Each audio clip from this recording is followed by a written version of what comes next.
Oh my goodness, yeah. I mean, you know, the man in his late 40s, 50s or whatever, this so-called midlife crisis or whatever, and says, you know, she's not the woman I married, you know, 20 years ago or whatever.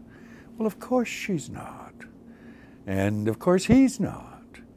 You know, life is a story, and as with any story, has a beginning, a middle, an end, and it is only a story by virtue of being a consecutive series of changes, sometimes very significant changes.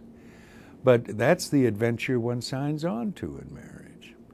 And now there are people, and you know them as well as I do, 70, 80 years old couples. It's a beautiful thing to see. I mean, they've just lived with each other so long, borne so much together, been through so much, and there's a tenderness. I mean, we know couples like this.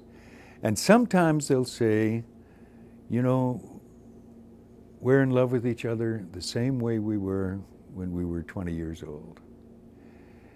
And I'm always a little skeptical about that. I don't think so. It's beautiful to hear them say it, and it's beautiful to see with the way in which they work out that love. But their love in their 40th wedding anniversary is of a different quality.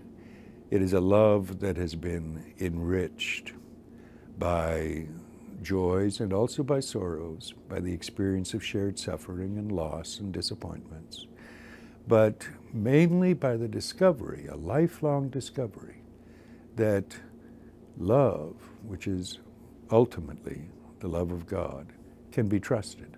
And that's the discovery they've made. And, you know, they can look back on it, not as when they were 20 years old, looking forward and, well, what's it going to be like, and what if this happens, and what if that happens. But they can look back with a genuinely thankful, Eucharistic disposition of gratitude. Oh my God, what a gift we've been able to share together. And it's a marvelous, marvelous thing. I mean, and we have to, I think, within our parishes and the life of the church, we have to lift up to celebrate more fully and to set up for emulation and inspiration the example of people who have lived that grand adventure of sacramental marriage and have discovered the gift of fidelity fulfilled.